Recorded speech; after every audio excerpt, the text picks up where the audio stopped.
Hello, and welcome back to the Cognitive Revolution. Today I'm speaking with Lee Sharkey, principal investigator at mechanistic interpretability startup Goodfire, about fascinating recent work that he and co-authors have done to start moving beyond analysis of the concepts that neural networks represent between layers and actually begin decoding how they compute within and across layers. We begin by discussing why an understanding of concepts isn't enough.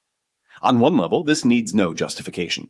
An approach that explains only the meaning of the intermediate results between layers, while it does take a serious bite out of the black box problem, leaves the layers themselves as smaller but still unexplained black boxes. But more concretely, research has also highlighted important weaknesses of the feature-centric approach. Conceptually, a sparse representation of features inherently loses a lot of potentially important information, which is encoded in the structure of how features are clustered together and otherwise meaningfully arranged in space. For example, in some networks, the days of the week are represented not by 7 random directions in activation space, but by a set of directions that lie together in a plane, such that a simple rotation operation can act as a sort of next day function that converts a given day of the week into the next. If history is any guide, there is presumably a lot more such critical complexity to be discovered. And so with this motivation in mind, and taking inspiration from Sparse Autoencoder and similar techniques that effectively separate clean concepts out of their usual state of superposition, Lee and team have similarly set out to decompose a neural network's parameters, which of course are used to process layer inputs into outputs, into simpler subcomponents that they hope will correspond to interpretable mechanisms that the network has learned. Their first approach, published earlier this year, was called attribution-based parameter decomposition. Lee describes this as a sort of model unmerging. If you imagine, counterfactually, having started with a giant mixture of experts model and then merging all the experts into a single instance of the architecture, parameter decomposition would be the process of unmerging to recover those hypothetical original experts. Personally, I visualize it as expanding a neural network, which of course has width and depth defined by its architecture, into a third vertical dimension, where each vertical slice consists of a simpler subnetwork that's presumably needed only a small fraction of the time, such that when all the vertical dimensions are again collapsed down to a single model, they all add up to the original network weights. Whatever mental model you prefer, amazingly, by constructing a loss function that incentivizes 3 things. First, faithfulness, or the accuracy of the sum of the sparse networks back to the original full network. 2, minimality, or the idea that as few network slices as possible should be active for any given input. And 3, simplicity of the discrete subnetworks derived from the process. You can actually get this to work. I really do think it's worth taking a moment to appreciate how incredible this is. As Lee says, channeling Ilya, sometimes the models really do seem to want to learn. That said, given the complexity of the target, you shouldn't be surprised to learn that this first method was still far from ideal. In addition to being computationally expensive and requiring massive memory for all those parameter copies, training success was extremely sensitive to hyperparameter choices, and there were conceptual issues with the gradient-based way that performance was attributed to parameters. Specifically, in some cases, critical components that had approached a local performance maximum would have a near-zero gradient and would be misclassified as unimportant. These weaknesses naturally inspired the second method that we discussed, stochastic parameter decomposition. For efficiency, instead of describing network subcomponents as sparse instantiations of the original network architecture, the new approach breaks each weight matrix into rank 1 components, which are matrix operations that read from one direction in activation space and write to another, and which can later be regrouped into larger units. Also, to better identify which subcomponents really matter, they replaced the gradient-based approach with a novel approach that uses stochastic masking to help the network learn to predict each component's causal importance, effectively identifying which elements the overall network can't do without. Overall, it's a more scalable, stable, and accurate approach, and on toy problems with known ground truth answers, it is able to successfully recover the expected mechanisms. Of course, as with any branch of interpretability, plenty of work remains. One big question is how can we algorithmically group the rank 1 subcomponents into semantically meaningful mechanisms? Much as sparse autoencoders require a feature labeling process, we still need to figure out how the rank 1 components ladder up to conceptually intuitive transformations. And of course, there will be plenty more challenges with scale. But as Lee explains, the promise of this work is tremendous. This kind of understanding could enable everything from surgical unlearning of capabilities to the identification and interpretation of novel scientific insights that models may have learned, including and perhaps especially from non-language data. All things considered, this conversation is a great chance to visualize what's going on inside neural networks, to ponder how much we've learned and how little that still seems to explain, to marvel at the fact that gradient descent and backpropagation can effectively optimize such complex architectures even under such complicated multi-part constraints, and to appreciate the combination of brilliance and plain hard work that goes into figuring all this out. Right up there with understanding our own biology, and arguably no less important or challenging, understanding how and why neural networks do what they do is one of the grand scientific challenges of our times. So I really hope you enjoy this conversation about decomposing neural networks in parameter space with Lee Sharkey of Goodfire. Lee Sharkey, principal investigator at mechanistic interpretability startup Goodfire. Welcome to the Cognitive Revolution. It's great to be here, Nathan. Thanks so much. A huge fan of the show. Thank you. That's an honor. I'm excited for this conversation. I always love to learn, and I expect to learn a lot over the next hour and a half or so. Real briefly, before we get into the technical work that's going to be the primary focus, you've moved recently. We've had two guests from your previous organization, Apollo Research, on the podcast over time, focusing on risks of deception and identification of deceptive behaviors in frontier models. And we've also had two different episodes with folks from Goodfire. Dan and Tom have done a great job orienting us to everything that's going on in mechanistic interpretability. You were doing MechInterp at Apollo and recently moved to Goodfire. So maybe give us just a little bit of a update on how that came about, and then we'll get into the work itself. Yeah, absolutely.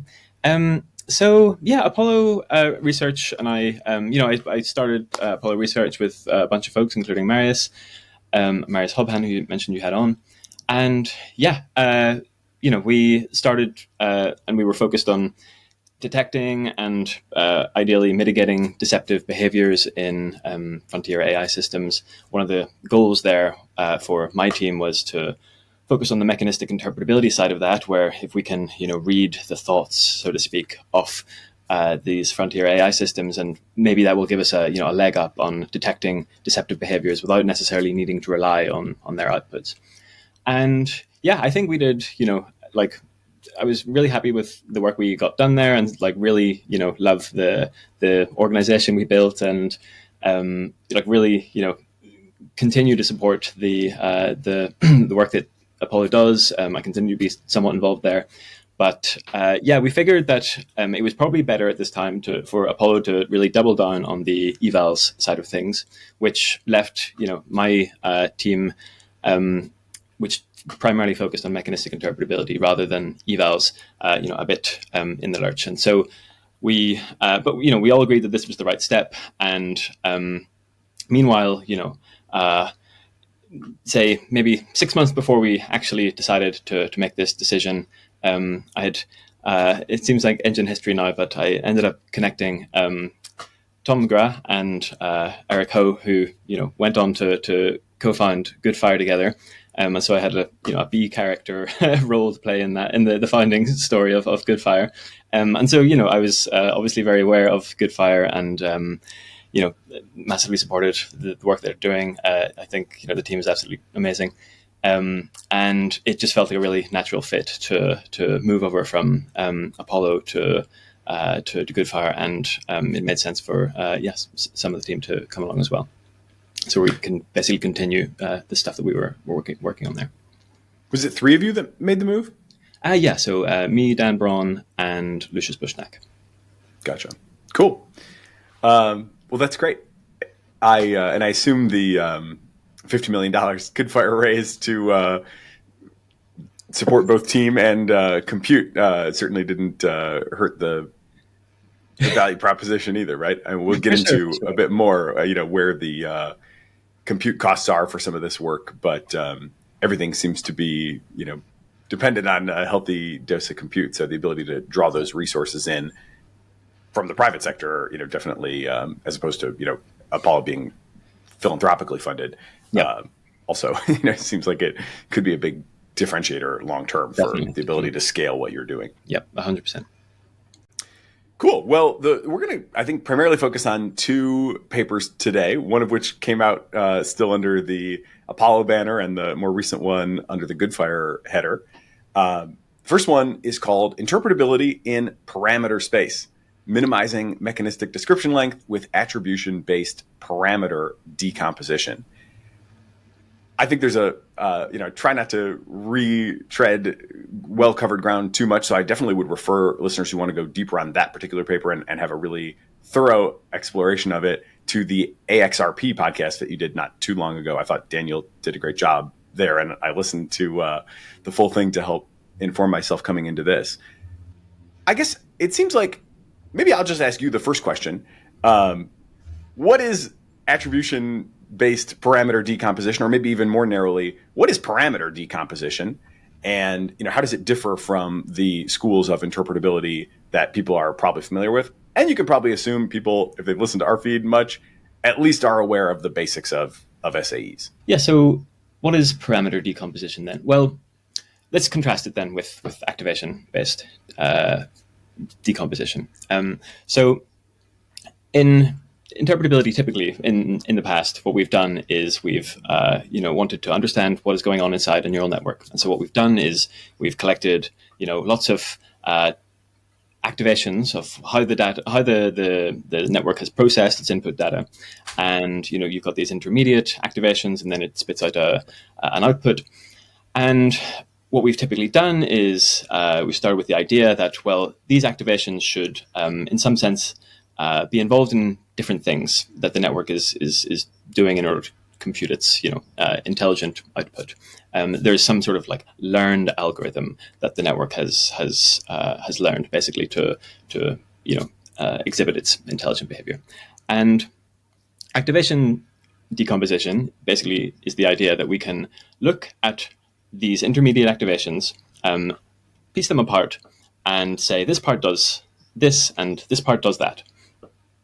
By contrast, parameter decomposition, it's philosophically very similarly motivated, but instead of picking apart the activations, the idea here is to pick apart the parameters. Now, why might you want to look at the parameters? Well, in some sense, the thing that we're really interested in is the neural network, and the neural network is not its input data, although it interacts in very special ways with it. But the neural network is, in some sense, the parameters, the architecture that pieces them together, the nonlinearities that connect them, and it uses all these components to transform the input data into activations and transform those activations until it gets to the output. And in some sense, then, the parameters and the architecture and the nonlinearities are the thing that we really want to understand. They are the algorithm that they are implementing the algorithm that the network has learned. And the activations, in some sense, are along for the ride, but they do interact in very particular ways where it's not quite as separable as that.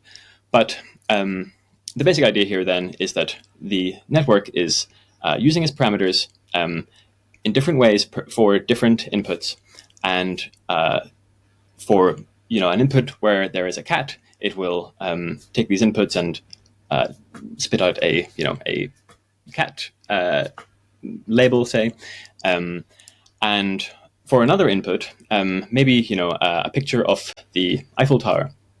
It may not use very many of the same parts of the network as it did when looking at a cat. And so in some sense, there's this idea of modularity. There's parts of the network are doing one thing, other parts are doing some other thing. There's a specialization in what the parameters are doing. And we don't really, the aim for parameter decomposition is to find these modules that are doing specific jobs, specific computations. And the term that we say we're looking for here is we're looking for the mechanisms, the mechanisms that the network is using in order to compute its behavior. So to just flesh out that cat example a little bit more, And to say some really basic stuff, all these neural networks are composed of layers. Often the layers are the same, exact structure repeated over and over again, although not always. We've observed by doing interpretability on the activations that we can see things like fur has been detected, and eyes have been detected, and a tail has been detected. And we sort of see this like gradual move from low-level features to higher order features as we go through the layers. And so there's this story of kind of understanding that kind of mirrors, especially in these visual cases, kind of mirrors what I understand to also be happening in the human visual system. Mm-hmm. And so that's a remarkable coincidence.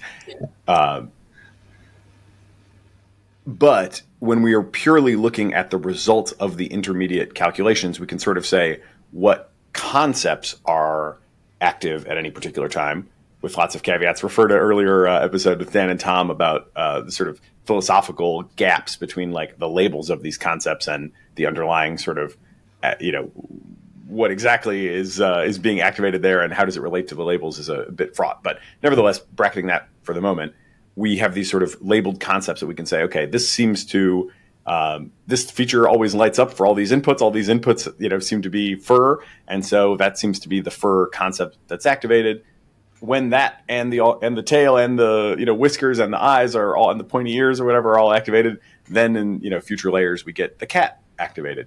But we're not saying anything there about how the transformations are happening from layer to layer, right? That's the big gap that has been sort of left by the sparse autoencoder work for future work. And this parameter decomposition is that future work that is now saying, okay, how do we actually move from these concepts through the layers one to another?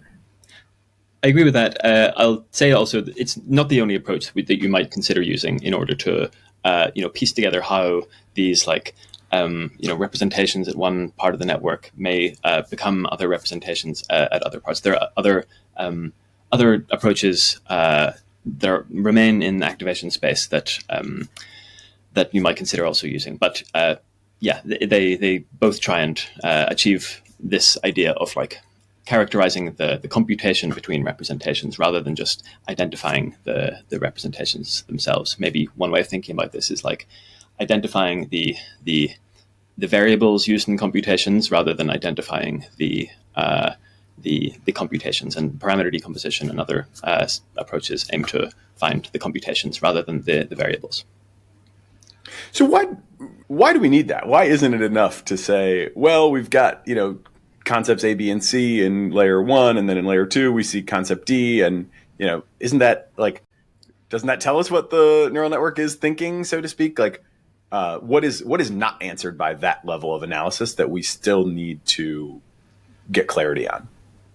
It gets somewhat philosophical. However, I'll try to I'll try to convey kind of how I think about this. I would say that we don't. What does it mean for the network to have to use particular variables? We can go in and we can say, look, there's this set of activations, and this set of activations seems to correspond to data points on which there are cats. But maybe we can, also find groups of inputs where there's a cat, but it's a cat standing in a particular position. And there's, one group of your inputs is a cat standing in one position and another in another position. Now, does the network use the fact that there are, two different positions of these cats, or does it just have a cat variable? Like, what would it mean to be able to distinguish between a network that just has a cat variable and a cat and a network that has multiple different cat variables? My proposition here is that what it means for a network to use particular variables is that these variables are they are like the variables that the network does its computations over. Now, it may be the case that this network that had multiple cat in different positions variables actually might not use those things. They all just to the network, they're all just cats. But you may nevertheless be able to look really in detail at the data set and find, lots of little distinctions within the activations. But the network might not itself actually use these. In some sense, we want some way to identify the set of things that the network is using. And to do this then, in some sense, you might say, well, this is putting computations first and representations second, rather than putting representations first and then computations second. It's like saying the fundamental, so to speak, variables that the network is using are those over which it does computation, and we can maybe find things that I don't know the network seems to represent, but there's not a particular reason to say that this is a feature that the network uses just because we can find it in there. Does that make some sense? Yes, I think so, though it, as you said, it does get a little philosophical. I was also thinking of the finding of multidimensional features as sort of another window into why the assumptions that underlie the SAE paradigm may need to be elaborated and may need a little richer treatment. You want to tackle that as well? Hey, we'll continue our interview in a moment after a word from our sponsors. It is an interesting time for business. Tariff and trade policies are dynamic, supply chains squeezed, and cash flow tighter than ever. If your business can't adapt in real time, you are in a world of hurt. You need total visibility, from global shipments to tariff impacts to real-time cash flow. And that's NetSuite by Oracle, your AI-powered business management suite, trusted by over 42,000 businesses. NetSuite is the #1 cloud ERP for many reasons. It brings accounting, financial management, inventory, and HR all together into one suite. That gives you one source of truth, giving you visibility and the control you need to make quick decisions. And with real-time forecasting, you're peering into the future with actionable data. Plus, with AI embedded throughout, you can automate a lot of those everyday tasks, letting your teams stay strategic. NetSuite helps you know what's stuck, what it's costing you, and how to pivot fast. Because in the AI era, there is nothing more important than speed of execution. It's one system, giving you full control and the ability to tame the chaos. That is NetSuite by Oracle. If your revenues are at least in the 7 figures, download the free ebook, Navigating Global Trade, 3 Insights for Leaders, at netsuite.com/cognitive. That's netsuite.com/cognitive. Sure, yeah. So, I guess, since some of the earlier SAE work in the latest bout of sparse coding work in the deep learning space, which kind of maybe started late 2022 and kind of picked up in 2023. Some of the observations that people had since that time were things like, well, it looks like the representations that we're finding seem to be spread across multiple different layers, and it's kind of confusing to think about what that might mean. There were also observations that these things that we were finding, well, they're directions in activation space. They're particular patterns of neural activation, but that didn't seem to be the whole story. There seemed to be some sort of multidimensionality to them. It wasn't just one direction. It was perhaps a plane of directions, or even higher dimensional spaces potentially. And it was kind of unclear how to think about these kind of higher dimensional features, so to speak, as it just was philosophically somewhat confusing to think about this. And one of the reasons that it was indeed these were several of the reasons that motivated some of our some of the thinking that led to attribution-based parameter decomposition, which was that, well, what if, say, a multidimensional feature just is an input variable to a multidimensional computation? And that's indeed why the network has bothered to go the length to structure its representations in this way. Like without that, without there being some sort of multidimensional computation applied to it, you might ask, well, wow, like why did the network bother to structure its activations in this like really ordered way? There must be like something for which it is using that order. And this was why we were thinking, well, maybe it's the computations that are giving this, that are kind of defining the structure of these features. And maybe then the same kind of thing might apply in for the multi-layer case. You might think, well, it doesn't for certain networks like transformers, which use a residual stream. It's very easy for computations to be spread over multiple layers because it just works out kind of straightforwardly for them to do this, and it was kind of confusing to think about this in terms of SAEs as well. And it kind of just made some natural sense to think about, well, maybe it's the same feature if it interacts with like a part of the parameter vector that happens to span multiple layers.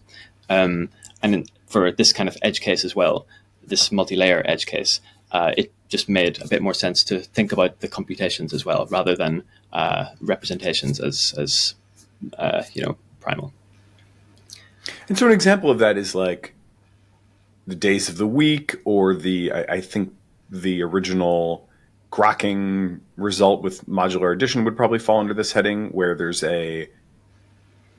it's not like there is I guess it could vary obviously across different networks, but at least in some settings, it has been found that it's not like there are 7 days of the week features that light up independently and are all like, if this is a really strong Monday signal or a really strong Tuesday signal, but rather there seems to be a plane in space through which the day of the week kind of rotates and remarkably like seems to sort of crystallize into this like,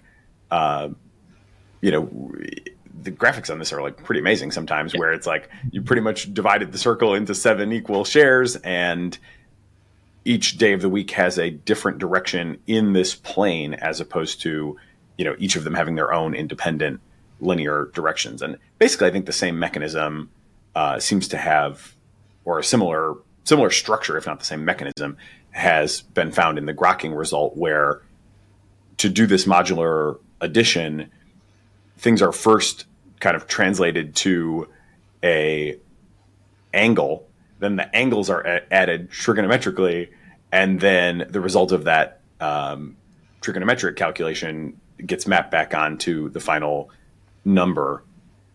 And that is seemingly like hard to, maybe you can give a little more technical intuition for like why that would be really hard to figure out just with features.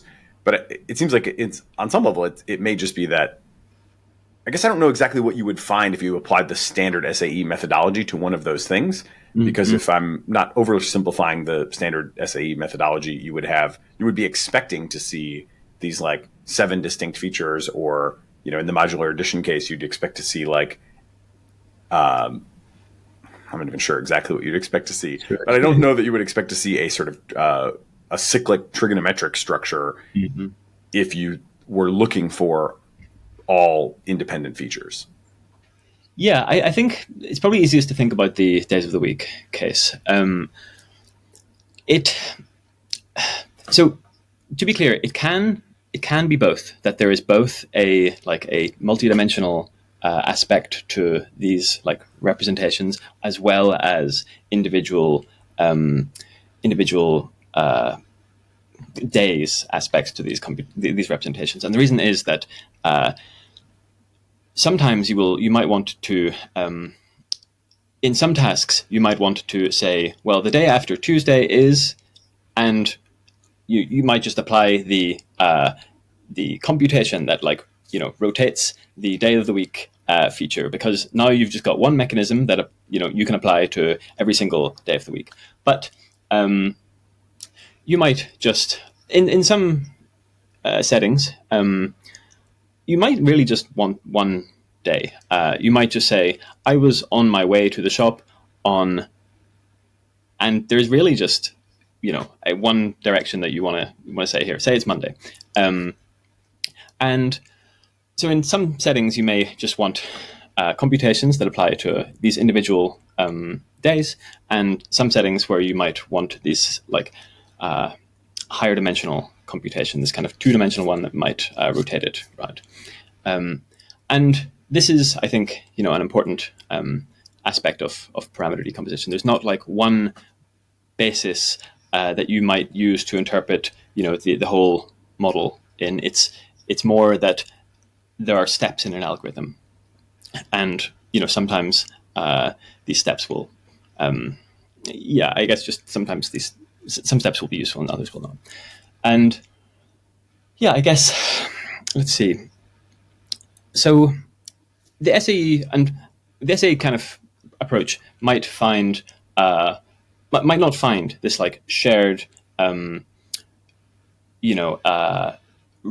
shared computation that just rotates from one day to the next. It might find conditioned on prompts that say the day after, or the day following, or the day so on, following Tuesday is you might find you might find like one for Tuesday, one for Wednesday, one for Thursday, just to rotate around every single time.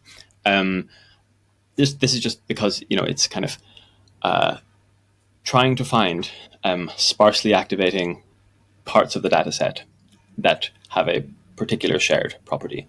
And in particular, parts of the data set that have a particular shared like direction in activation space, which is not necessarily all the ways in which inputs might share properties. One of the ways in which they might share properties is they use similar mechanisms, and these mechanisms may do the same operation but to different inputs depending on what the prompt is. I'm not sure if that was clear, but this is one of the differences you might expect from parameter decomposition and an SAE-like approach. Now, this is not. There are other approaches that might get closer to what you might expect or want to find with an approach that identifies the computations. For instance, the Anthropic recently released an update on MOLT, M-O-L-T. I will need to remind myself what that stands for, but it's there's a similar principle here where it's, instead of looking at individual directions, it's looking at more like multidimensional computations. Yeah, so I guess maybe another way, a very simple way to say it is, we want to also understand the functions. Like, if the whole project here is to understand why the AIs do what they do, and possibly be able to intervene in certain ways, we're just going to have to dig in and figure out the nature of the transformations as well as the intermediate results. And the intermediate results can shed some light on that, but at times there may be assumptions that in that approach that leave us blind to, I thought a key point you said was functions that are reused on different inputs and do the same semantically meaningful transformation on a given input. That is something that the SAE approach could be entirely blind to, but which obviously is a pretty important aspect, and potentially happens a whole lot. Like, I guess we don't really know yet how much that may happen, but certainly it seems like it probably should happen a lot, right? I mean, the higher, especially as we get to more and more powerful networks, it would seem like we are moving away from, or graduating perhaps in a sense from sort of simple rule-based like combinations of distinct features, and probably toward higher and higher level abstractions, which would presumably then correspond to more functions that can operate over ranges of inputs, and do the same useful transformation to some space of inputs. Yeah, in a way that's chunking reality, right? And that's like an important aspect of chunking reality that it seems like the SAEs are sort of hinting at, but not really directly characterizing. This feels reasonable, yeah. I think one of the cases that I like to think about is in an SAE, or say a transcoder, which is an SAE that takes as input some activation and spits out a prediction of what the activation will be at the next layer. Both of these will have a problem where, suppose the network is just doing a simple transformation. Suppose it's a rotation, or suppose indeed that it's actually just an identity transformation. You might get you're going to have to spend a lot of representational capacity to represent the computations that the network is doing at this particular transformation. Why? Because, well, you've got, say, a million different features, and there's a million different features in the output, especially, in the case of the identity transformation, there's going to be a million there. And you would need one input feature and one output feature for each such input-output pair. Whereas, in essence, what the network is doing is actually very simple. It's just a transformation of this type, whether it's an identity or a rotation, and you've just got one object doing that transformation. That's the kind of thing that we want parameter decomposition to be able to find, if it is indeed the case that networks are doing that kind of thing. Yeah. Okay. So we've got some examples of that coming up later. Hey, we'll continue our interview in a moment after a word from our sponsors. Being an entrepreneur, I can say from personal experience, can be an intimidating and at times lonely experience. There are so many jobs to be done, and often nobody to turn to when things go wrong. That's just one of many reasons that founders absolutely must choose their technology platforms carefully. Pick the right one, and the technology can play important roles for you. Pick the wrong one, and you might find yourself fighting fires alone. In the e-commerce space, of course, there's never been a better platform than Shopify. Shopify is the commerce platform behind millions of businesses around the world and 10% of all e-commerce in the United States. From household names like Mattel and Gymshark to brands just getting started. With hundreds of ready-to-use templates, Shopify helps you build a beautiful online store to match your brand's style, just as if you had your own design studio. With helpful AI tools that write product descriptions, page headlines, and even enhance your product photography, it's like you have your own content team. And with the ability to easily create email and social media campaigns, you can reach your customers wherever they're scrolling or strolling, just as if you had a full marketing department behind you. Best yet, Shopify is your commerce expert with world-class expertise in everything from managing inventory to international shipping to processing returns and beyond. If you're ready to sell, you're ready for Shopify. Turn your big business idea into cha-ching with Shopify on your side. Sign up for your $1 per month trial and start selling today at shopify.com/cognitive. Visit shopify.com/cognitive. Once more, that's shopify.com/cognitive. So let's bracket that for a second and maybe just talk about sort of how it works and the sort of intuition for how the whole setup works. I think there are a lot of similarities to SAEs. I mean, I'll do the quick recap of the SAE. So to do an SAE, you insert this very wide layer between two layers of a network. The thinking being that we know that the normal width of a network is way smaller than the number of concepts that it can handle. So clearly there's some, superposition of concepts. The concepts, it's not like one neuron corresponds to one concept. It's sort of any direction in this 4 or 8 or 16 or however many thousand dimensional space, any direction in that space can represent a concept.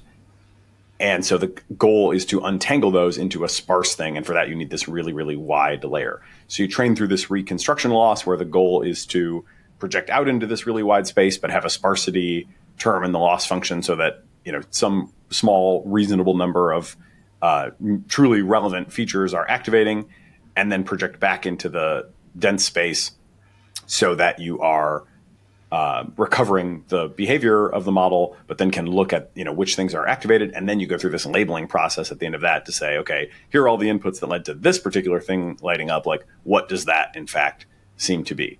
And with that, we now have this thing that we can use, hopefully for monitoring, detection of potentially bad concepts being activated, potentially steering. That's where Golden Gate Claude comes from, et cetera, et cetera. It seems like there's a pretty similar motivation here saying like, okay, if concepts are densely packed in this superposition way at the activation, as the results of the intermediate calculations, which we call activations, then perhaps the same is true about the computations themselves. The network itself represents or combines a huge number of probably much simpler, more semantically sort of intuitive calculations, computations, transformations, functions, whatever the exactly right word is there. And because they're all so densely packed and overlapping, and the sparsity of the data set also is a key thing here, right? Because the reason that this can work is because certain concepts that may be, pointing in very similar directions almost never occur together. And so even though they may look very similar, since they don't occur together almost ever, that's fine. The network can sort of get away with that. And there's probably that sort of happening in computation space as well. And so the same question kind of applies. Can we break this up into a really wide version of it that separates the flattened layer or the flattened network that we originally trained into all these more atomic units of computation? And if we can do that, then does it appear that they actually have intuitive meaning, so we can start to go through them, painstakingly and understand what each one is doing? How am I doing there in terms of just creating the motivation? Anything I'm missing, or anything you would correct or complicate? There's plenty I would complicate, but I think it's a really good, intro. I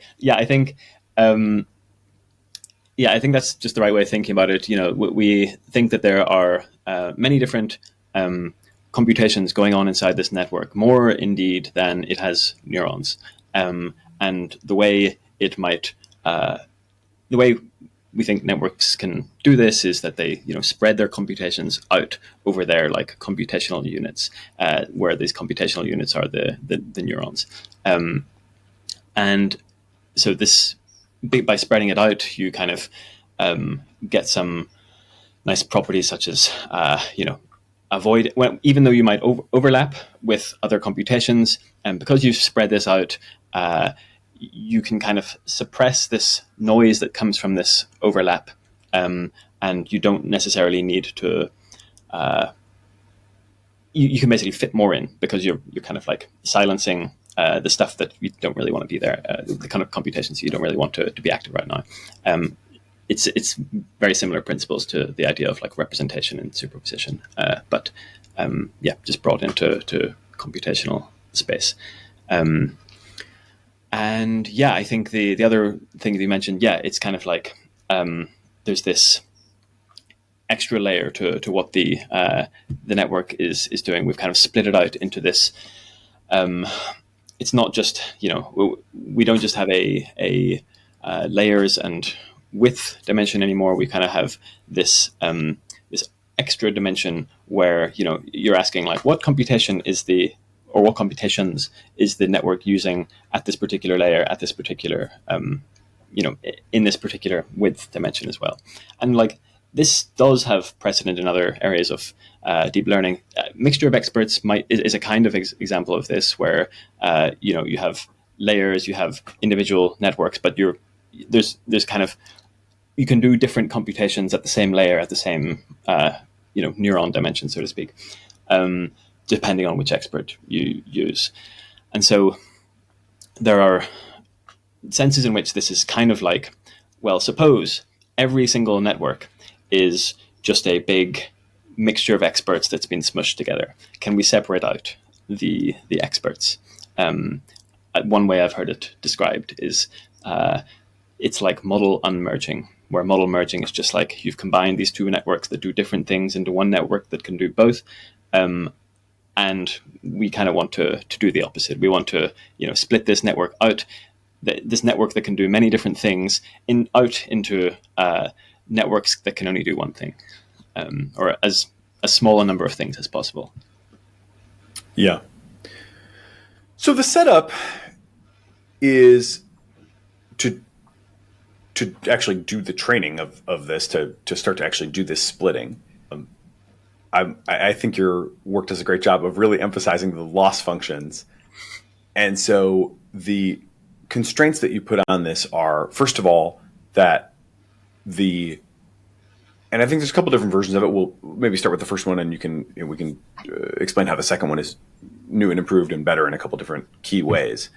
But if I understand the first one right, it's basically saying, okay, let's make like a bunch of copies of the network with this essentially the same footprint to start. And we'll have the constraint that all these different copies must sum to the original. So if you had whatever, 1 billion parameters in your original model, and you decided you were going to split this into 1 million, different sub components, you would then have a quadrillion parameters, which we can talk maybe about, like the computational challenges and the memory requirements for things like this. But okay, now we've got the constraint though that those million copies, they must add up to the original. We then want to say, okay, akin to the SAE sparsity requirement, to make this, to make what comes out of it hopefully intuitive and tractable and semantically like natural, we want to have as few of those be active as possible for any given input, which you call minimality. And then the final one is for each of those things, we also want to make them as simple as possible so that they individually are interpretable. So again, we can split this into, and I sort of think of this as giving the network height.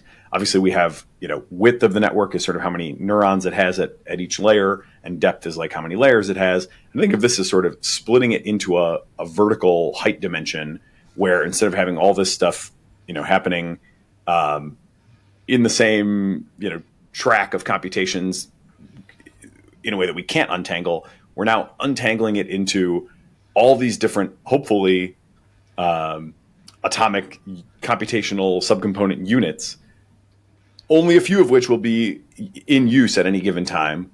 And ideally those can be kind of distilled to their simplest form while still, of course, reproducing the original network behavior. A visual I have of this comes from the Tegmark group. I think it was Ziming Liu was the lead author on this paper. Seeing is believing, where they just trained toy, very small models on like simple problems, but with a strong sparsity feature. And you could watch, they had these great graphics where you could watch an initially randomized network learn a particular function, but also you could see that most of the weights would drop out to zero as the thing sort of crystallized into its simplest form that could still do the task that it needed to do. Those are relatively simple toy problems. So again, what would you add to my setup of the it's those, and so now we're gonna do this giant training optimizing all of that together, which is kind of an amazing thing to me. I've felt this way about SAEs, and I think I feel it even more strongly here, that you can put all those constraints into a single optimization problem, and it works. Like, if you told me that in advance, if you said, like, here's my idea, I'm going to put all these different terms into one single joint loss function, try to optimize it all together at the same time, I would say, good luck. But that seems like it seems hard to find something that's actually going to work in that space. So yeah, tell me if I'm missing anything, or again, anything you think is important to add for understanding there. And then I'm really interested in like, how do you account for the fact that this actually can work? Yeah. So yeah, I think you did a great job on introducing the various losses. So just to recap, we have the faithfulness one that makes them sum up to the parameters of the. First of all, what are these things that we're summing up? These are we're calling them parameter components, and these are the things we want to approximate one individual job or one individual mechanism that the network has learned. So we have the faithfulness loss, which makes all these parameter components sum up to the parameters of the target model. We have the minimality one that basically makes it do its job. Do the same job as the original network, but using as few of these parameter components as possible. And then the simplicity one, which is like, we want these things to use as little computational machinery as possible. And that one is pretty important because, well, they're all important, but this one's important because, well, a great way to satisfy the first two losses is just to use the original network itself. You're only using one thing, it sums up to the parameters of the original model, but you haven't done any work to decompose this. So you need them all to be simple. And the way we operationalize simple is that they should be low rank and involve as few layers as possible. And we can get into the technicalities of that in a bit. But yeah, I think like the idea, I think, I hadn't actually made the connection between, say, the work that the Ximing Lu, did you say? The I think it's, I think so. My apologies messing up their name. So I hadn't really made the connection between this kind of work and parameter decomposition. But the idea here is that suppose you aren't optimizing a network with the kind of sparsity constraints, and I believe some sort of locality constraint that they might have used so that there was kind of like neighboring neurons did similar things if I recall correctly. But suppose you weren't optimizing it with these constraints. Well, the network is in some sense like still able to learn. I would guess that the network is able to learn a very similar algorithm, no matter whether or not it's like trained to be sparse in a particular basis and constrained so that these neurons are close together. I would guess that it's like we just need to like figure out the way that the network is doing the same algorithm, but in some sort of basis that we don't have direct access to. The computations, if the computations are the same, the computations both have to be sparse, and we just need to find the basis in which they are sparse. And so yeah, it's just we're assuming that the network is doing sparse computation, even if we haven't optimized for it, and then we're just trying to find the ways in which the basis in which it is indeed sparse. With regard to whether or not how do networks manage to do these things? Well, the networks, I think it was Elias Discover who said, the networks, they just want to learn, and like I think there's something really deep to this in that like there's just many different ways for the larger your network, the more ways it has to get things right, and this is a pretty powerful principle, I think, just because it means like it's actually just much easier to find the right way to do something if you're simultaneously looking in many different directions in parameter space, and this. So it's kind of, in some sense, somewhat unsurprising that you can add, we could add many more different constraints and it'll find some like reasonably satisfying way to satisfy all of them. But it is kind of counterintuitive to our low-dimensional brains to, like think in these terms. And it's still kind of amazing. But I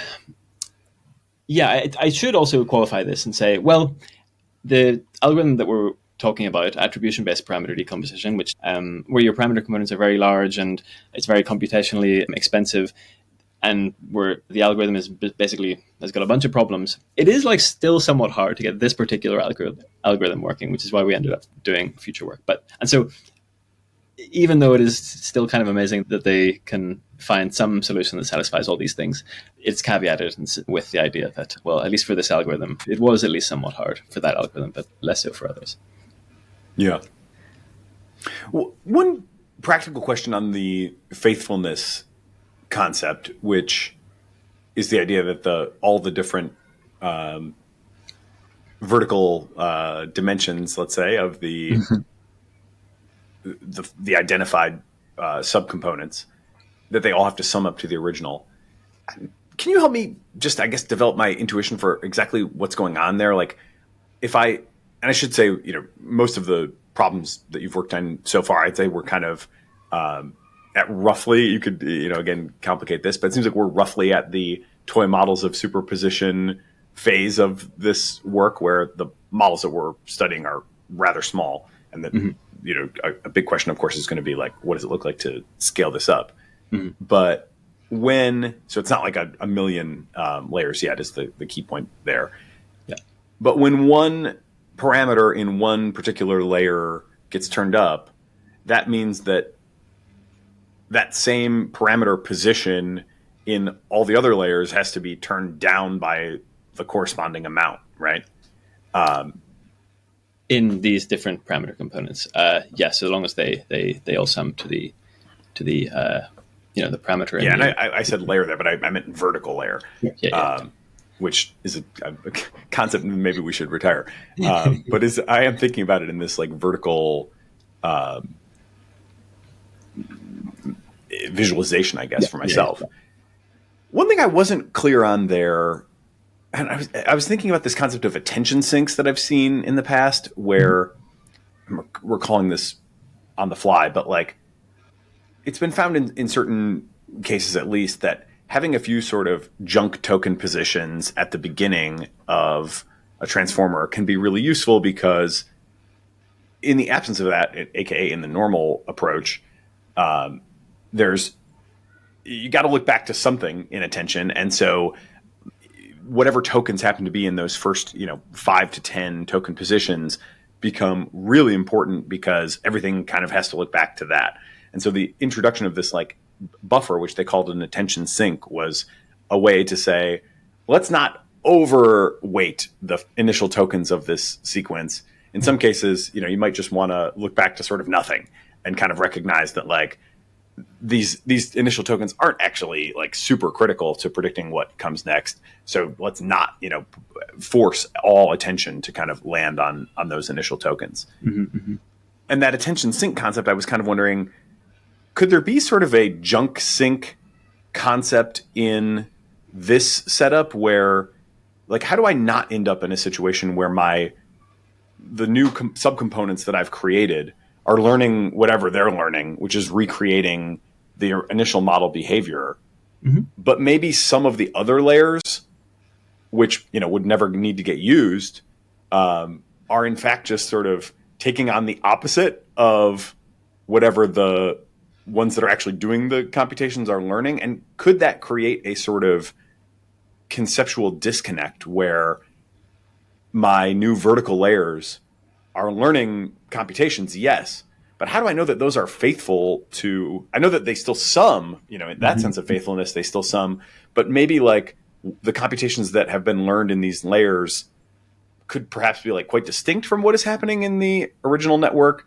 And maybe that's being hidden by the fact that some of the other new vertical layers are just like absorbing all these like gradient changes in ways that like don't actually mean anything, because those never get used at all. And you've maybe just kind of trained like some new stuff that didn't actually exist in, perhaps, or doesn't necessarily correspond to a mechanism in the original. Let me see if I have understood what you're saying. So we have these parameter components, and they satisfy the constraint that they all sum to the parameters of the original model. And you're worried about the possibility that even though they all sum, there's a lot of different ways in which you can sum. And in one of these, we're worried about the case where there are some of the computations that say one of these parameter components is doing is kind of cancelled out by another one. Is it the case that both of these would be active?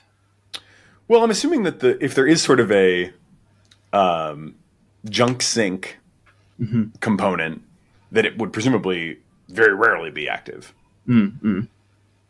So we do in many like networks expect there to be a junk component, and a junk component that does actually do nothing. And this is just because neural networks are degenerate. There are many different ways to implement not just something that works well, but implement the same algorithm. One degeneracy you might think of is if you scale up the weight before a ReLU and scale down the weight after a ReLU. Well, this is very much the same algorithm. It's the same kind of amount of activation gets put back into the residual stream, but there's a two-dimensional space here in which we can, well, in fact, it's a one-dimensional space here, but in which we can move parameters such that exactly the same thing is done. And there are many more such degeneracies in neural networks. And so there are, we basically expect one of the degeneracies that networks might use is that, well, they say, well, all of the activations that the network ever sees are, say, orthogonal to this direction in parameter space. So this direction in parameter space is in some sense never used. And you could indeed ablate this direction entirely in parameter space, and it would just not affect the outputs of the original model. Now, this would need to be a over-parameterized model. You might not expect this kind of thing in the under-parameterized case, such as language models, but in, say, an MNIST model, you might expect a junk component. An MNIST model of a sufficient size, you might expect a junk component that is just not really used for the algorithm. Now, would you be able to, I guess, but I'm not sure this is exactly the same kind of junk component that you're talking about. Maybe it's something else in mind.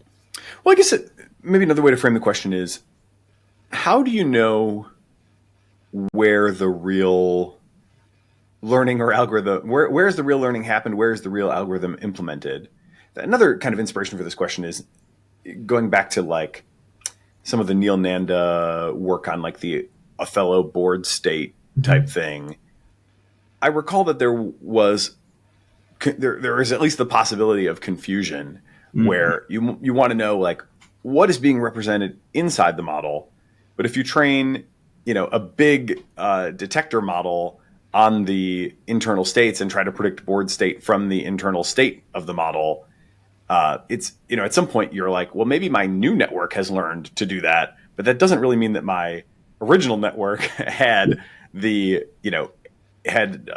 a sort of semantic understanding of this concept. Maybe that kind of only came online in the interpreter model that I trained. Yeah. And so I guess I'm worried about a disconnect between the original model. We've split it into these many copies. Those individual layers, or those vertical layers, those subcomponents, are evolving through this training process as they learn to be simple and reproduce and be, only a few of them activated at a time. Yeah. But I guess I'm just wondering, like, what is tethering those resulting subcomponents to the original? Because I could imagine that I can change in a functional way that gets me the desired behavior. Yep. And, I can offset that in some other one of these subcomponents, which maybe never gets used. And then I could potentially, if I do that long enough, hard enough, I could arrive at a spot where potentially the algorithm that the new thing implements is like quite distinct from the original. And I'm not sure how I would know that. I think or if there's something that concern. I'm not catching that is preventing that from happening conceptually. So for attribution-based parameter decomposition, that is, I think, a fairly reasonable concern. I don't know if it happens in practice. I don't know if like the other losses, in some sense, implicitly penalize it. It will, whenever we move on to the stochastic parameter decomposition, I think it will become a lot more obvious why this can't be the case. We can talk about that now, or I'm happy to park it until we get there. Yeah, well, let's do it. I think we're pretty much there. I mean, so we can add this to the list of possible problems, whether or not it's an actual problem with the original method. But let's just run through maybe like what made this, not the last word, or why you needed an upgrade. You mentioned that it's not super easy to get working. Like there's a lot of hyperparameter dependency. It's not super easy or stable to train. So that's one. There's computational expense, which maybe you can unpack a little bit more. There's this like conceptual drift possibility that I'm flagging. Yeah. And then I also wanted to hear a little bit about like reliance on attribution methods, and why that's a problem as well. So maybe we can just run through those and then we'll move on to the new hotness. Yeah. So this algorithm was extremely janky. It was just very difficult to get it to do what we felt was a sensible thing to do. Now, later algorithm has much less of this issue, but for instance, you mentioned there was a bunch of different hyperparameters that were necessary to tune in order to get a decomposition that made sense to us, and there's just one of the reasons here was that, we're using like a top k parameter where you're only allowed to activate, the top k most attributed parameter components for any given input, and you want to train these attributed ones to be able to do better at the task that they were on which they were attributed, and so you're basically training them to reconstruct their output.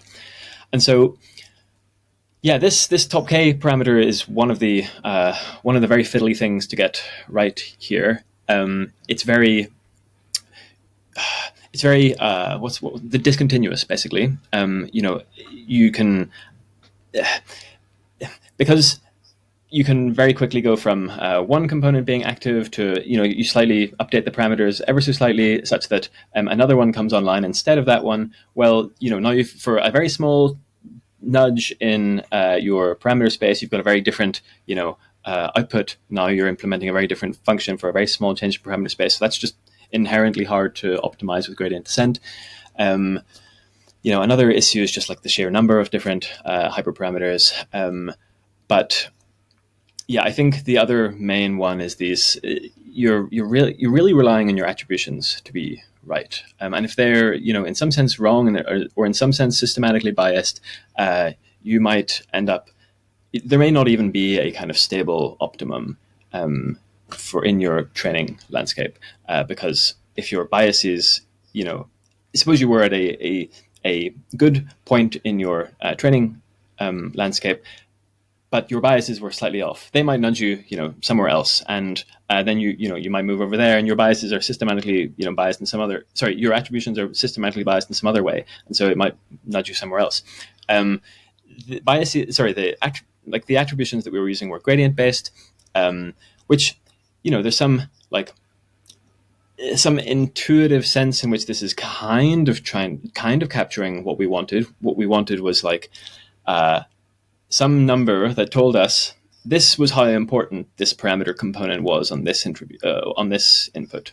And gradients are a kind of proxy for this because, if your output changes a lot for a small change in this parameter component, that is to say, if the gradient of the output with respect to this parameter component is large, you can say that it's an important parameter component. But there's some cases where this is just straightforwardly not the case. One example might be attention, where if you've got a really suppose you have a transformer and it's attending very, very, very strongly to one particular sequence index, and attention there is almost 1 and everywhere else 0.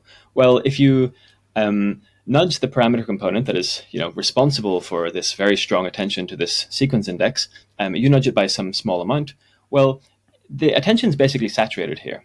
And so the gradient is actually very small.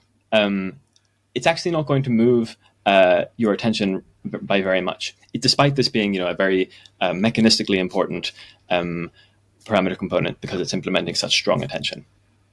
And so this is just one of the ways in which gradients may not be a good attribution method.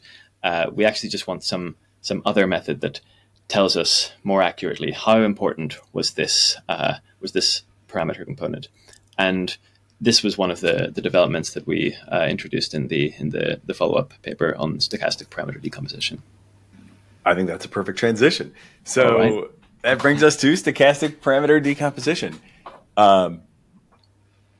My general read of the paper is it's very much a natural follow-on, right? In fact, I actually went through the AXRP podcast in the first paper and then wrote the first half of this outline. And then I read the introduction to the new paper, and I was like, basically the first half of this outline sort of mirrors the introduction to the new paper. So I felt good about that.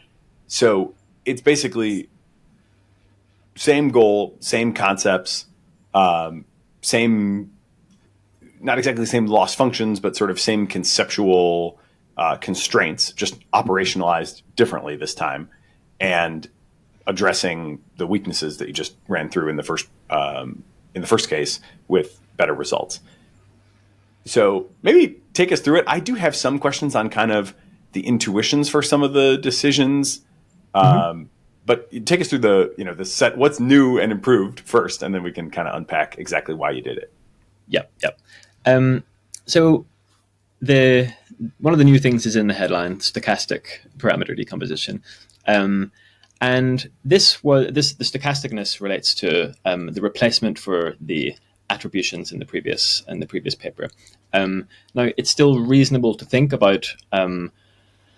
We still need, in some sense, these attributions, but we will, just to avoid confusion with the previous method, we'll call them something else. We'll call them causal importances.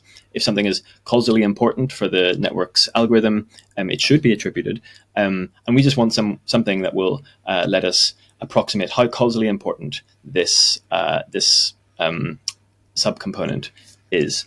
And before we get into the details on the causal importance calculations, well, it's also important to note that one of the other major differences with the previous method was that we're now not using this frankly ridiculous size for each of the parameter components. They are not just they're not a randomly initialized copy of the original model. They are in fact just a randomly initialized rank 1 matrix for each of these layers. And we're basically the way we think about this is that if in the previous method we had these parameter components that spanned all layers and spanned all potential ranks in these layers, we are basically just pre-splitting it up.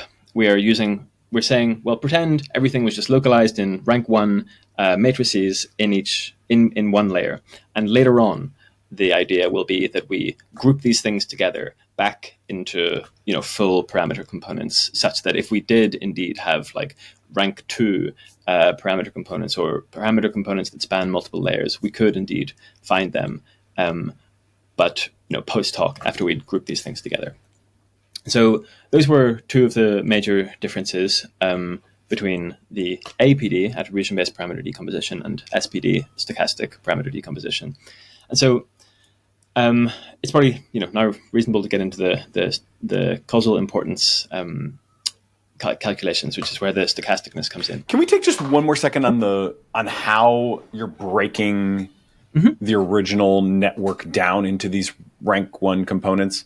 Mm-hmm. So again, in the original, you've got a network, it has a certain architecture, it has a certain parameter structure, and you make n of those with, is it really random initialization on all those copies? Yeah. Interesting. And it's similar in the subcomponent that we're now using in stochastic parameter decomposition. These are they're called subcomponents rather than components because we will group them together later on. But these subcomponents and parameter components are they're all randomly initialized, and it's this faithfulness loss that makes them all sum to the parameters of the original model. And that faithfulness loss is pretty strict, so they don't really get to deviate very much from the parameters of the original model as you sum them. But they do it first. They converge quickly to sum back to the interesting. It's because there's. I guess I would have naively thought in the first case. I would have thought more along the lines of and I don't know why this wouldn't work. You could probably tell me why not. If you're going to divide the thing into 1,000 vertical layers, just take all the parameter values and divide them by 1,000, and then have sort of 1,000 weak copies of the thing, some of which can then be turned up, down, whatever. Why randomly initialize instead of doing something more principled or sort of, a simple transformation of the trained network itself? Yeah, I think we explored a bunch of different initializations, and I actually don't recall the exact one that we used in the APD paper. This was the example that you gave of dividing it down and making it just exact copies is, I think, something that we explored, and we may even have used a randomized version of that. But you can't really do this in the stochastic parameter decomposition case. Why? Because, well, you have, say, I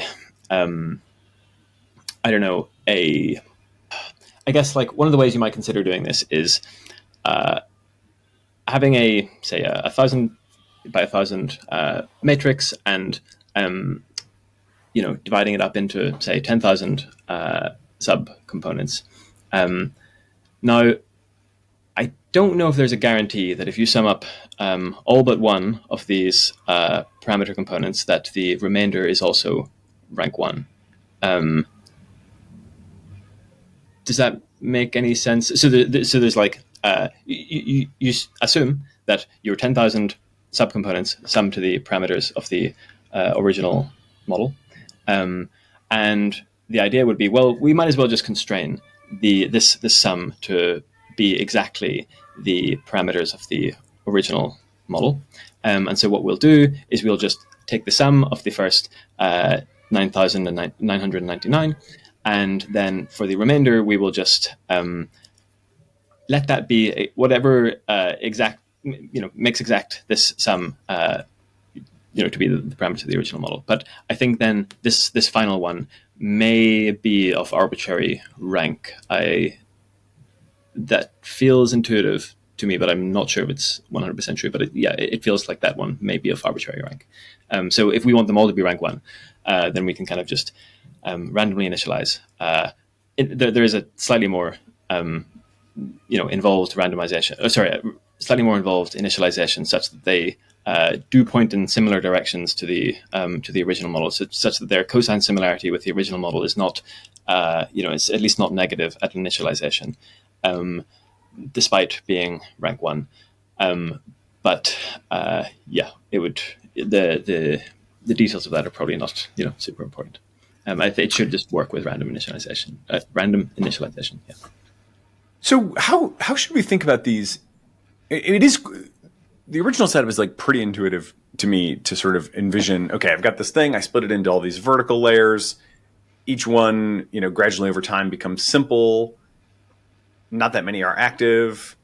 And so I sort of can visualize, like, instead of this sort of dense and uninterpretable computation, I now have like n of 100n or n of 1,000n that are actually active, and those are each relatively simple, and they create the same output. I can sort of visualize that, and I'm like, yeah, okay. So there's sort of these, and they feel like circuits. Each of those things feels like a circuit, and it's kind of, okay, if I activate these 8 circuits for this input, then it works, and these other, this one takes 12 for a different input, and it works. But each one, sort of intuitively feels like it's doing some sort of information processing through the original architecture. And so that's kind of intuitive.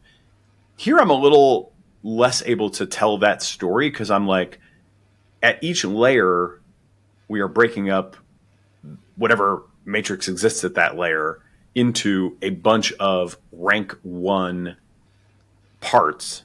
How should I think about those rank 1 parts? I mean, I had to go like refamiliarize myself a little bit with what exactly is rank and what does it mean. And in the simplest terms, it's like just a much simpler, smaller part of the overall transformation, specifically referring to dimensionality. You have some n-dimensional space, something that is rank 1 basically exists as a line in that space, right? And something that is rank 2 exists as a plane in that space, and so on. Yeah. So we've got now a bunch of, like, instead of a transformation that can operate in n dimensions all at once, we've got a bunch of transformations that all operate on one linear direction in that broader space. And now we're composing those sequentially, I guess, in a way that recreates the original.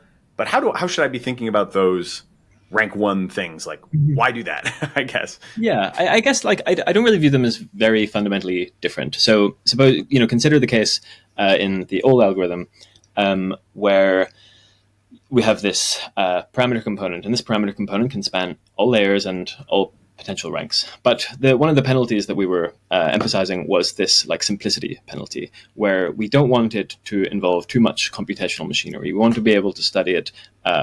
We want to be able to study as simple objects as possible. And the way we operationalized this was that we penalized, indeed, the rank of the matrices in this parameter component. So and also penalized it for existing in multiple layers. And so what this, the idea here being that if this parameter component really was just localized in a few layers and in a few ranks, the rest of its parameters should become 0 in all these different layers, and there should just be a low rank set of matrices in the layers that in which it is involved. And so we are hoping that, and like just to maybe go into a little bit more detail about why that is like simpler. If it's rank 1, as you mentioned, this is just a rank 1 matrix. Basically, looks for and it reads and writes in one single direction in activation space. The only direction in which it like reads is the direction defined on the right hand singular vector, and the direction to which it writes is the left singular vector. This matrix will not be used if the activations don't, in some sense, overlap with that read direction, and if the right direction just has no relevance downstream, it has no causal importance downstream, it doesn't do anything, then this rank 1 matrix won't do anything.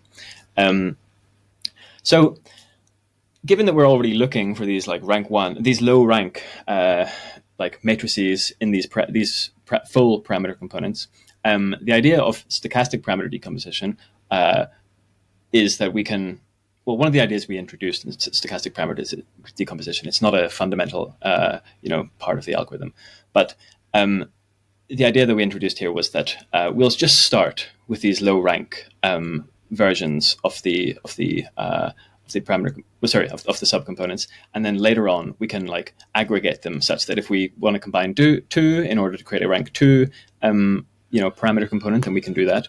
And if we wanted to have it exist in multiple layers, we can aggregate them together as well.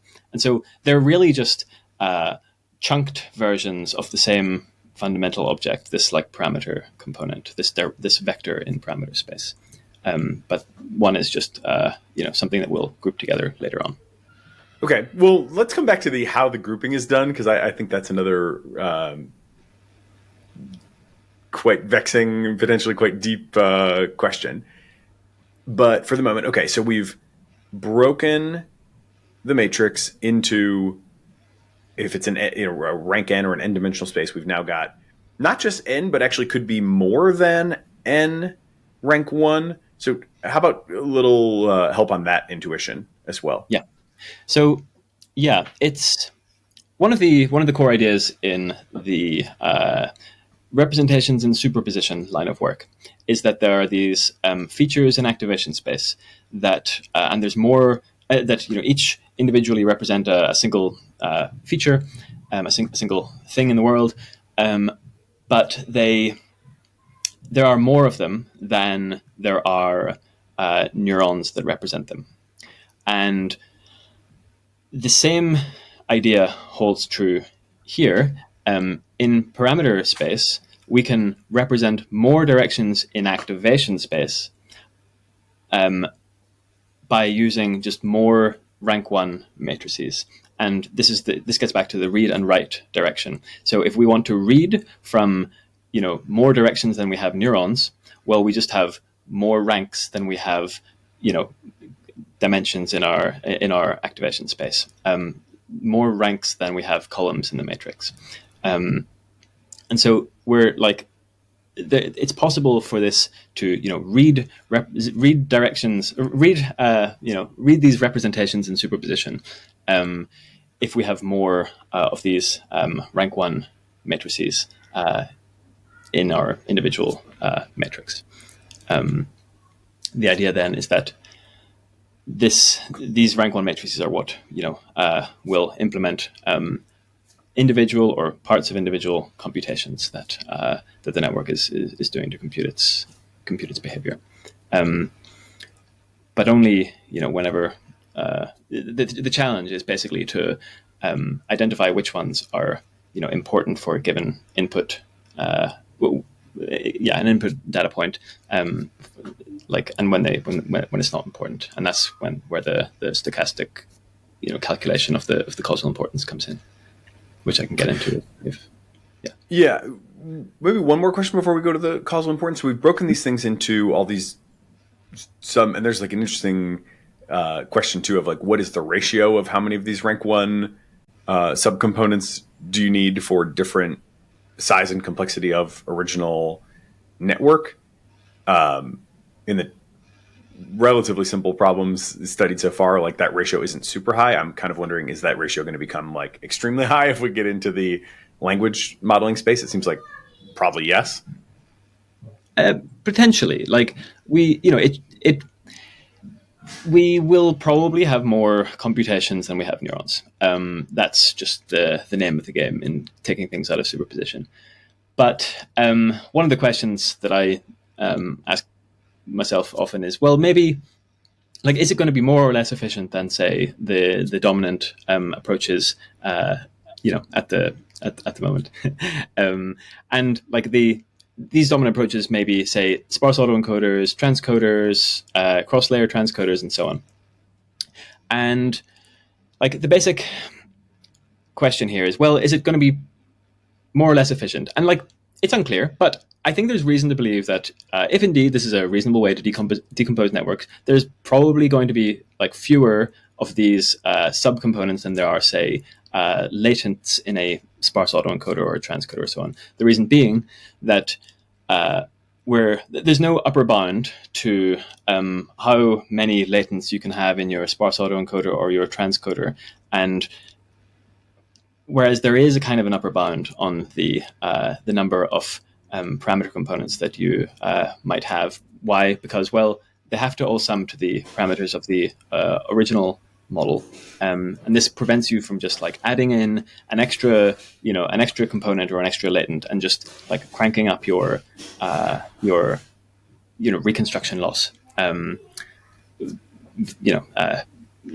Basically, there is kind of like it should level off a bit faster, I would say. But this is an empirical question that remains to be answered for the kind of models that we care about. Like large language models or other similarly interesting models. Is that sort of like saying that while reality is complicated, the rules of physics are simple?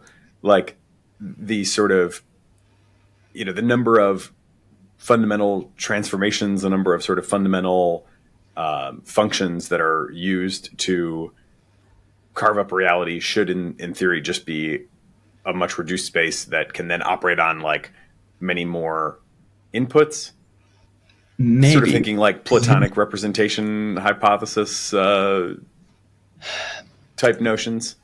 It feels like it's getting at something true, although it's not obvious to me right now how to connect it to the way in which I think of things. But it feels like it's getting at something true. Yeah. Well, more work to be done for sure.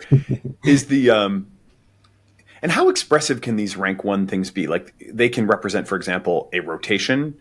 So is that right? I think they can represent a rotation of one direction to another, but I'm hesitating because I don't. I'm trying to recall the like technical definition of a rotation, but like I think it is true, yes, that it basically can do a rotation and also a scaling. The rotation is a very simple kind of rotation. It is just like to the extent that an activation or an input activation projects into one direction, it will now project into this other direction. you can get arbitrarily high dimensional rotations up to the dimensionality of the input. But yeah, so I think it is true to say that it can do a rotation, but it's a very simple, low dimensional kind of rotation.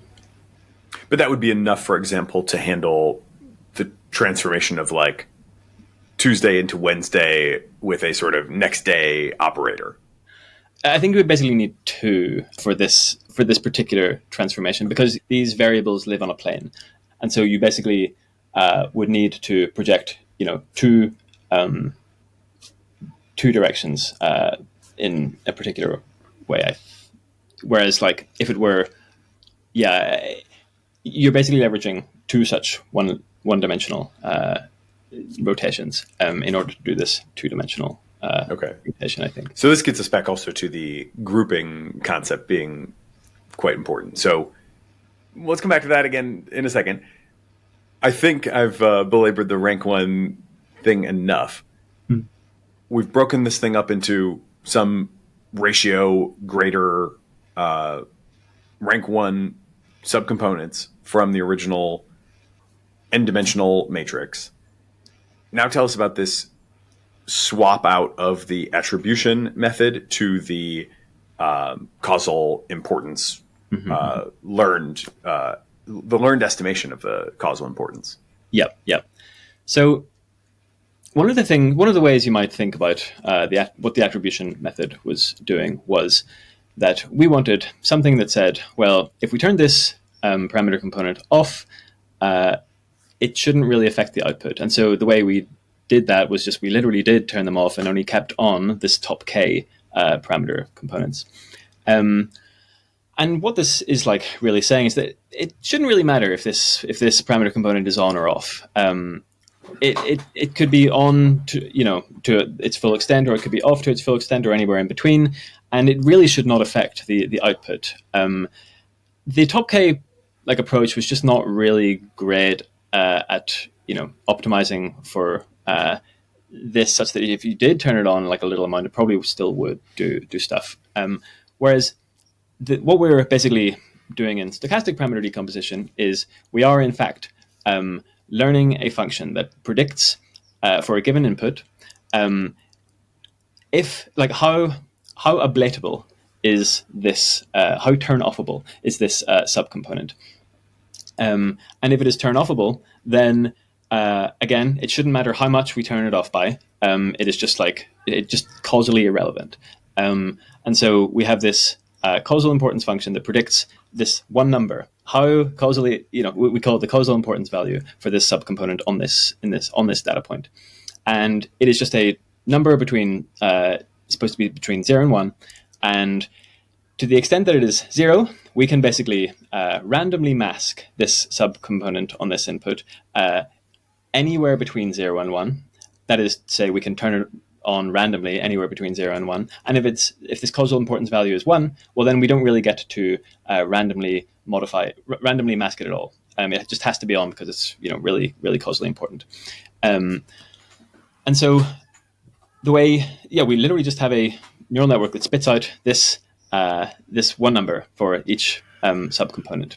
And if the subcomponent is very causally important and it gets the right causal importance value of 1, well then great. But if it is causally important and accidentally the network spits out 0.5, well now this parameter subcomponent can be masked anywhere between 1 and 0.5, and if it's masked close to anywhere that's not 1, so anywhere along this random distribution, well it's going to damage the loss.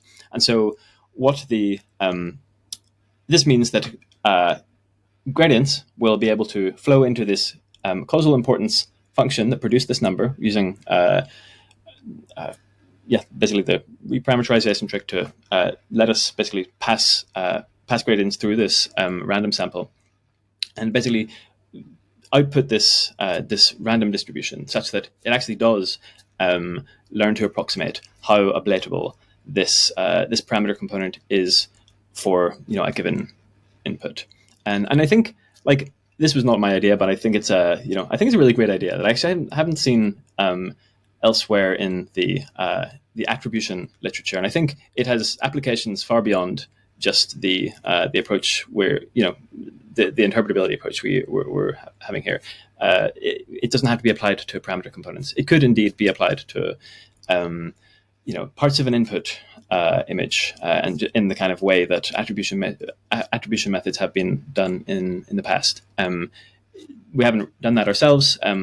We'd be keen to see someone do it. But yeah, it's just an attribution method that actually gets to the really captures just how causally important this component was for this this input. And so that's a pretty big matrix, right? That's been added for that, or network that's been added for that learning, because it's got to go from the input space to the output space of all the subcomponents, which are all the rank 1 breakouts at all the layers. This causal importance function can basically be of arbitrary architecture. It can indeed, as you suggested, like be a map from the input to this, like the number of components per layer times the number of layers. Like that would be a very large network.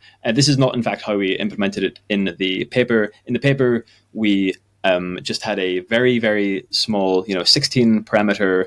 I think it was 16, or it varied somewhere between, say, 16 and 128 parameter, like thresholding network that took as input it gets a little bit mathematical here, but it's not super complicated. It's just like you multiply the activations by the right singular vectors of the parameter components, which is basically you're asking how much are these parameter components reading from the activations. Is this one reading a lot? Is this one reading not very much? Just you're measuring the overlap between the activations and the right singular vectors of these components. And to the extent that the parameter subcomponent has a lot to read there, to the extent that it's active, this is like a number that you can basically, do a fancy thresholding with a small neural network. And that's just, 16 times however many, parameter components you have, which, in the scale of the overall network is not very large. And it doesn't really even need to be a very fancy neural network at all. It can just be some sort of simple learned threshold. We found in practice it was, it helped it learn nice kind of thresholding functions that were not completely, not completely straightforward, and they had some kind of structure to them. But overall, it was just like a slightly fancy threshold. That's interesting. And then when the whole thing is run, when it's trained and when it's run, that's now part of the reconstruction, right? It is, because again, all this is jointly optimized. This whole prediction of which component or which subcomponents are going to be active, and the structure of the subcomponents themselves, that's all being jointly optimized in one big compound loss function. And then when you're actually running the replacement network for study on different inputs, that is still part of it, right?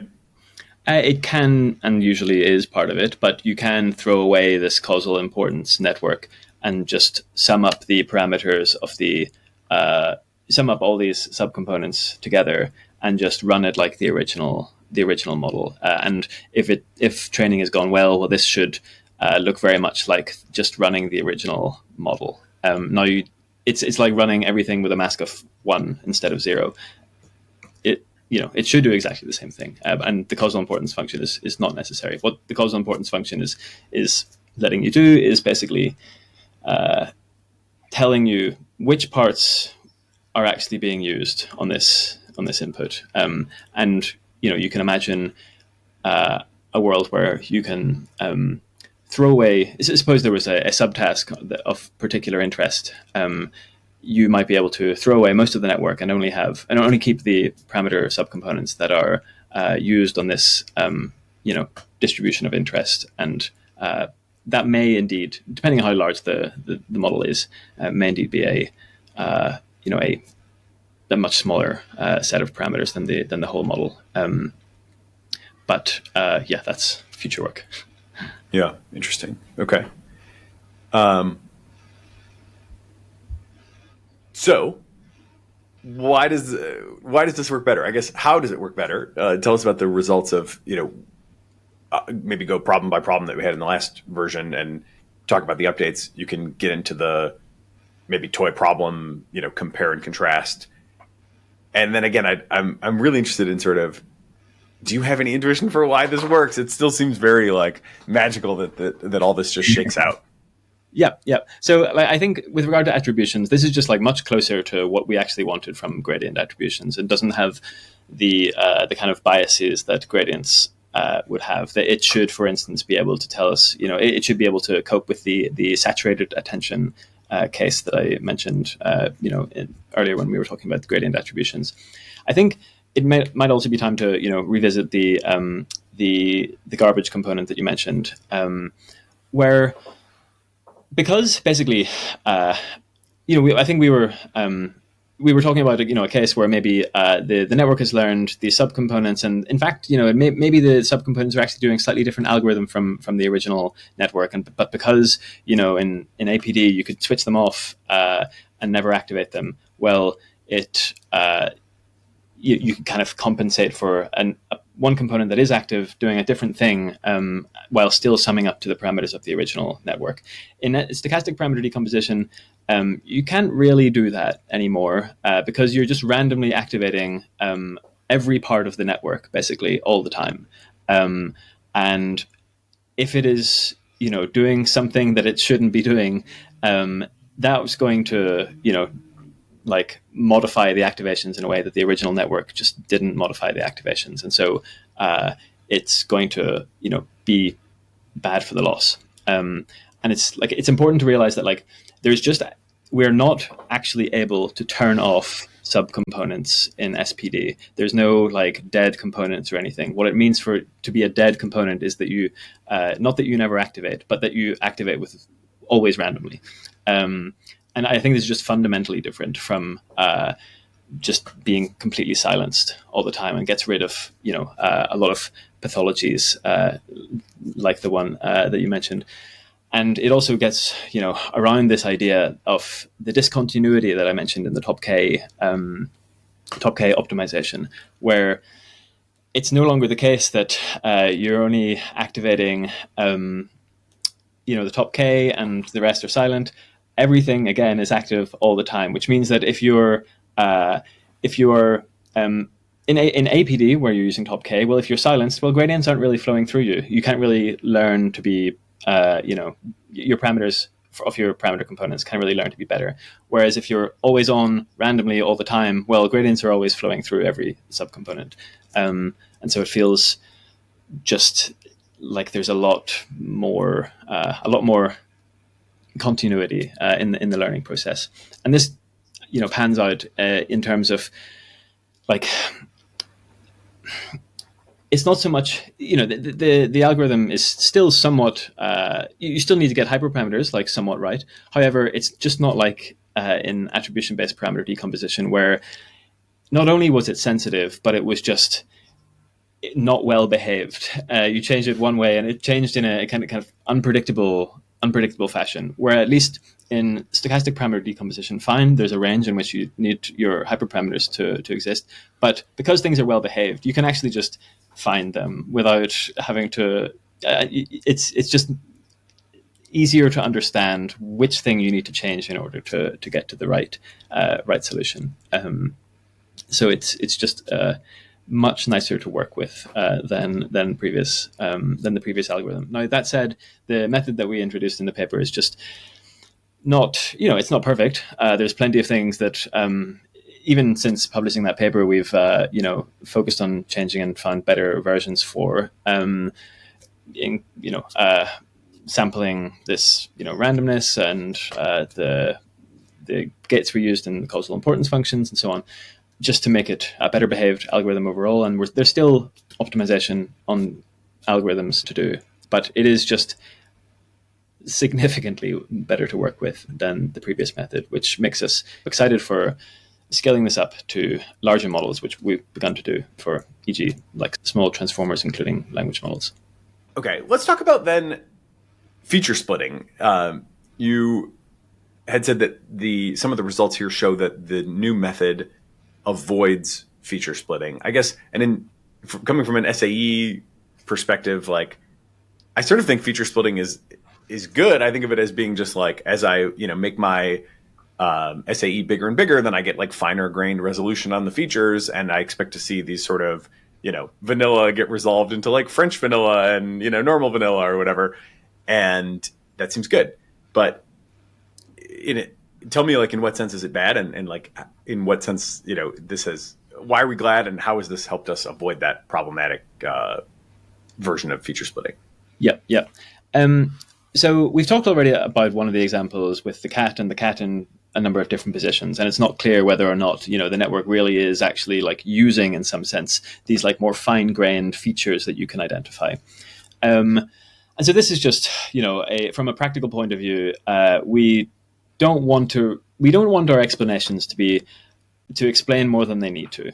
Now we can explain, potentially how the network, takes one of these cats in one position and applies circuits to it, and then we can do it for the next cat in another position and so on.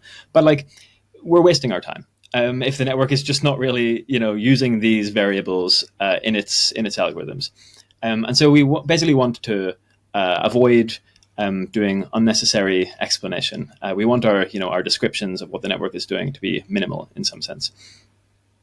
So another particularly like pathological case of feature splitting is, say, feature absorption, where you might get, say, you have in one SAE, a smaller SAE, you have a feature for words that begin with the letter E. But then, in a larger SAE, one that has more fine-grained features, we have a feature for elephant, and then a feature for everything else that begins with the letter E. Or it splits into other words that begin with the letter E. And in some sense, this other decomposition, the one with more features, is just like less interpretable because, well, there was no need for us to split out elephant. Maybe it was just maybe we want we just want the variables on which the network is working, and this is just there's no obvious way to avoid this using, say, SAEs. Now it may be the case that there's a perfect stopping point for SAEs such that beyond this point you're using variables that the network is using, and before that you're not. Sorry. There may be a point at which you go into a regime where you've got SAE features that are the corresponding variables that the network is not using, and before that you've got only variables that the network is using. But that's not obvious either, because, well, fine, you could find these sparsely activating directions in activation space, but there's no real reason to expect. No guaranteed reason to expect that these are indeed the way in which the network is chunking up its computations. Maybe it is in fact a group of these SAE features over here that the network is actually using, and maybe you actually did need to split further for this group over here. There's no guaranteed reason that SAE features will find variables for computations. Now, this is not necessarily a criticism that applies to other variants of the sparse dictionary learning paradigm, and I do want to caveat like everything we talking about here in that there are people whose views I respect a lot that see issues with our approach. We see issues with theirs, but overall I don't want to give the impression that the algorithm that we're putting forward here is the final word on anything in interpretability, or that it's definitely finding the right thing. I think there's a lot more research to be done on this, and I just wanted to make clear that there's still more to be done. So then how about the actual like grouping, labeling, and sort of semantic understanding of all these rank 1 units? There was one bit, and this is one of the toy problems. We don't have time to do the full setup, but there was the sentence that SPD splits its corresponding W out into 50 subcomponents. In other words, this like one matrix that's been broken down into rank 1. It has 50 rank 1 things that all remain active. And then the paper says that these 50 subcomponents appear to be effectively part of a single rank 50 component comprising the entire W out matrix. And there I'm like, how do I know, what does that mean? And how do I know it's right? Like and doesn't it leave us kind of with a similar problem to where we started, which is like, what's going on there? If we've got 50 things and we group them back into one thing, like how did you know to do that versus determining that there are 50 different things happening? That part seemed to go by very quickly, and I wasn't quite clear on it, let alone how to extrapolate it into larger and larger models in the future. Yep. No, it's a really great question. So I think what's important to appreciate is that we're kind of, whenever we're optimizing these things, and whenever we're saying that this is like the right decomposition, there's like an asterisk here. We're saying this is for a given amount of decomposition. This is the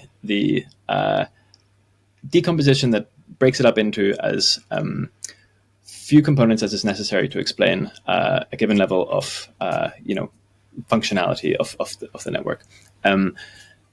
We can basically scale up and down the amount of decomposition that we want to do, and break up the network into larger or smaller parts. There is like some reason to prefer some of these larger. There are some reason to prefer some regions of this spectrum over others. One of these reasons might be, for instance, that the reconstruction loss, is actually, as you scale things and decompose them more and more and more, there comes a point where you actually your reconstruction loss kind of gets a lot worse. And correspondingly, there may be a point where your causal importances, these values that we are supposed to tell us like how important each subcomponent are, they kind of behave a bit pathologically. For instance, they might all typically take fractional values rather than values that should be like 1 or 0, because ultimately, if something's causally important, fine, it can kind of be partly causally important, which will let us which will shed light on like how much loss we might lose by ablating it. But by and large, we kind of prefer regimes where it's a bit more binary, and there's like points along this spectrum as we like modify these these hyperparameters that control how much decomposition or activation sparsity is going on, that give us clues as to like what what decompositions make sense. And now, in some sense, none of these decompositions are like right. This holds true for sparse dictionary learning, for parameter decomposition. None of these decompositions are right in some sense, because, well, we're just dealing with one like fundamental truth that is the original network, and like we're just really trying to get a lens onto what it is doing under the hood. But we're always going to none of our lenses are going to be like super perfect. They're always going to introduce like approximations of some sorts. This is just a necessity. We're all trying to discretize a fundamentally continuous object in various different ways. And whenever you do that, you're just simply going to throw out some non-zero, amount of approximation quality. But we are willing to pay these, costs to get tractable explanations, even though, there is not one like actual ground truth true decomposition. Yeah. Okay. Maybe last question. I'll maybe bundle a couple of last questions into one, and you can take as long as you have. Where do we go from here? Like, how expensive is this going to be to scale up to like the, let's say small but like meaningful language model regime, your sort of 3Bs or your 7Bs? Is that like the next leap that you're going to try to make? And what sort of practical applications do you find to be most exciting? Obviously, again, SAEs can do the sort of monitoring and steering. Are there like fundamentally new use cases that you see opening up here? And maybe if you have time for it, is there an intersection between this and the science models? I know Goodfire's been doing some interp work on science models, and that's one of the things that excites me most. In addition to just keeping the general purpose models on the rails, the idea that we could like make scientific discoveries by understanding what the models have learned is pretty exciting. So what's the next chapter? What's it cost scale up wise? What are the the new capabilities that unlocks, and any comments on science, and then we'll let you go. Cool. So yeah, like the next steps are definitely to scale these up to more respectively sized models. Eventually getting, I think we've tried out in the region of low digit billions. We've scaled this down to even smaller language models in the millions, just to get some early traction before scaling back up to those sizes. There's a lot of interesting empirical questions that we want to answer there, like how much do we actually get to decompose these language models into low or high? Maybe the things that they decompose into are too high rank for us to understand, which would be we would basically need to do extra work after this first step of decomposition, but we'd at least get a reasonable decomposition into a bunch of components that are themselves easier to isolate and understand. Then, I think some of the applications that I'm that I think this opens up, or could open up, are, I think it should make, say, unlearning more straightforward than, say, in SAEs, because you're already working in parameter space. You already know this is the direction that does X. We can just modify, this vector in parameter space, and we have a more straightforward lens onto like functions as they relate to parameter space. Now, whether or not this beats some gradient descent guided approach is a separate question, but I think monitoring is also something that I think it will be useful for to the same or greater extent than, say, sparse autoencoders or other approaches would be. Why? Because, sparse autoencoders might be detecting a particular region of the training data set. It's a too narrow region, perhaps. And instead, what we really wanted was like whenever the network was using function X, that's when we want to pay a bit more attention and go into detail on what it's doing, rather than was there an activation in this particular direction. There's going to be some correlation between these two, but there will be just some things we want to monitor it for that might be better thought of as in terms of functions, to get less abstract. Like maybe there's a function for deception, and there's many different situations in which a model might be doing deception.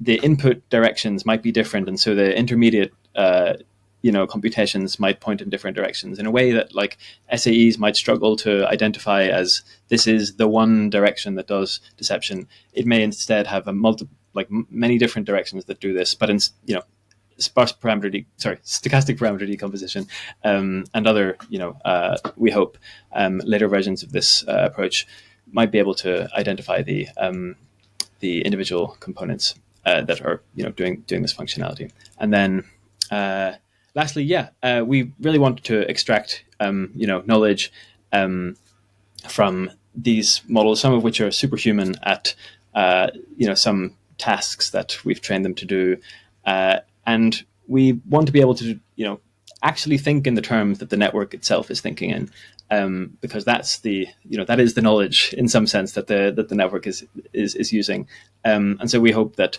this may be a way to get a lens onto that in a way that may or may not generalize better than other approaches. But yeah, that remains to be seen. Cool. Well, we'll definitely be following your work here.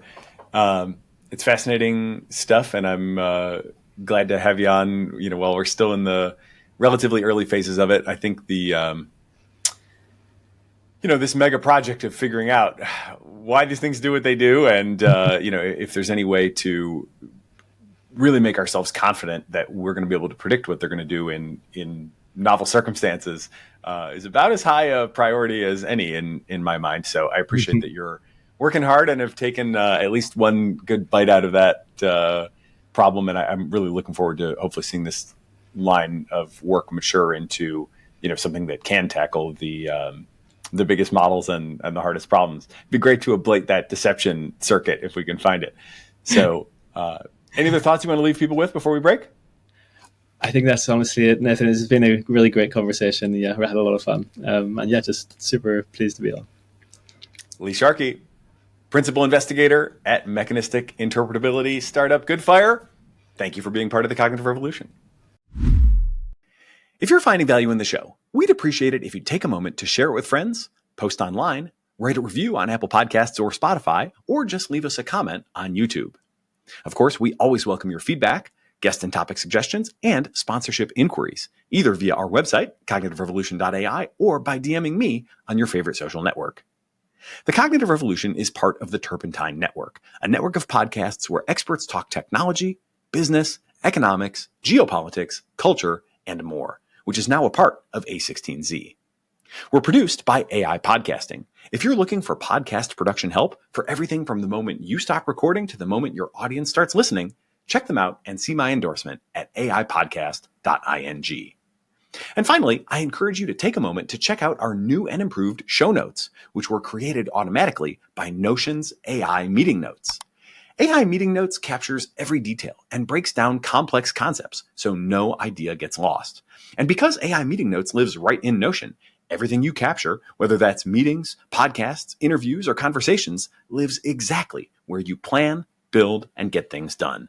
No switching, no slowdown. Check out Notion's AI Meeting Notes if you want perfect notes that write themselves. And head to the link in our show notes to try Notion's AI Meeting Notes free for 30 days.